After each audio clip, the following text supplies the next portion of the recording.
여러분 안녕하십니까? 이어서 춘천에서 전해드립니다. 철원과 화천에 내려진 한파특보가 오후까지 이어질 것으로 예상되는 가운데 오늘 영서 지역의 아침 기온은 영하를 보였습니다.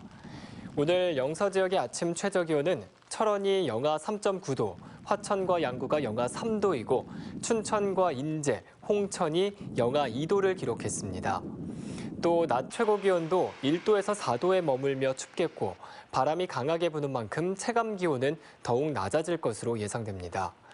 한편 양구와 인제의 산간 지역에는 강풍주의보가 발효돼 시설물 피해가 없도록 각별한 주의가 필요합니다.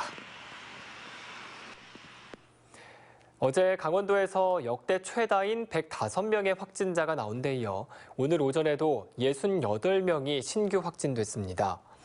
화천에서는 34명의 확진자가 나왔고 이 가운데 31명이 군부대 장병인 것으로 확인돼 현재 역학조사가 진행 중입니다.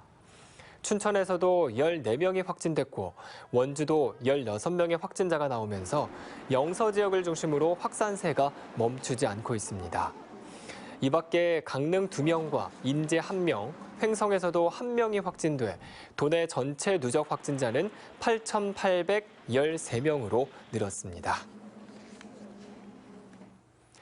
춘천시 공무원의 수를 지금보다 101명 더 증원하는 조례 개정안이 춘천시 의회에 제출됐습니다. 춘천시는 감염병 발생에 신속히 대응하고 국가정책사업 추진을 위해 공무원이 더 필요하다며 현재 1,741명인 공무원의 수를 1,842명까지 늘릴 계획입니다. 춘천시 공무원이 101명 더 늘어나게 되면 연간 59억 원 정도의 예산이 더 필요합니다. 한편 춘천시 의회는 정례회를 열고 공무원 수 증원 관련 조례안을 심의할 예정입니다. 강원도청 공무원 자녀로 한정돼 특혜 논란이 일고 있는 강원도청 범위고미 돌봄센터가 내년부터 입소 대상을 확대하기로 했습니다. 강원도는 내년 1월 1일부터 강원도 범위고미 돌봄센터로 명칭을 바꾸고 입소 순위를 1순위 한부모 가정, 2순위 맞벌이 부부, 3순위 다자녀 가정 자녀로 변경하기로 했습니다. 국비와 도비 11억 4천만 원을 들인 범위고미 돌봄센터는 도청 공무원 자녀로 한정해 이용 아동이 35명에 그치는 등 지난 4월 개원 이후 정원 100명을 채우지 못하고 있습니다. 강원도가 2019년 규제자유특구 제도 시행 이후 첫 성과 보고회를 춘천 스카이 컨벤션에서 열었습니다. 이번 보고회에서는 디지털 헬스케어와 액화수소 산업, 정밀 의료 산업 등 도내 3개 규제자유특구의 가시적 성과에 대해 논의가 이뤄졌습니다. 강원도는 3개 특구 모두 4차 산업혁명 기반의 첨단 산업으로 올해 매출액이 420억 원으로 2년 만에 9배가량이 늘었고 신규 고용도 166명으로 4배 증가했다고 밝혔습니다.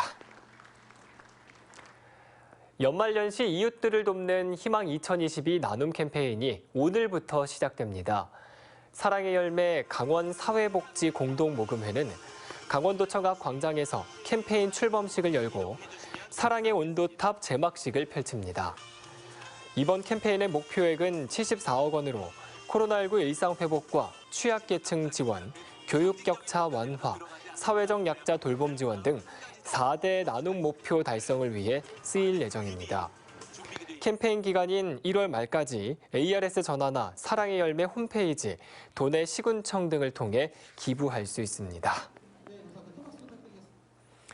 강원 세계살림엑스포 조직위원회가 서울살림조합중앙회에서 2022 강원 세계살림엑스포 성공 개최를 위한 업무 협약을 맺었습니다.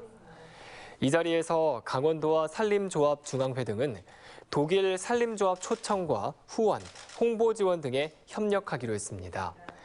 강원 세계살림엑스포는 내년 5월 4일부터 33일간의 일정으로 고성 세계 잼버리 수련장과 설악과 금강권을 연결하는 인제 등 4개 시군에서 정부 승인 국제 행사로 치러질 예정입니다.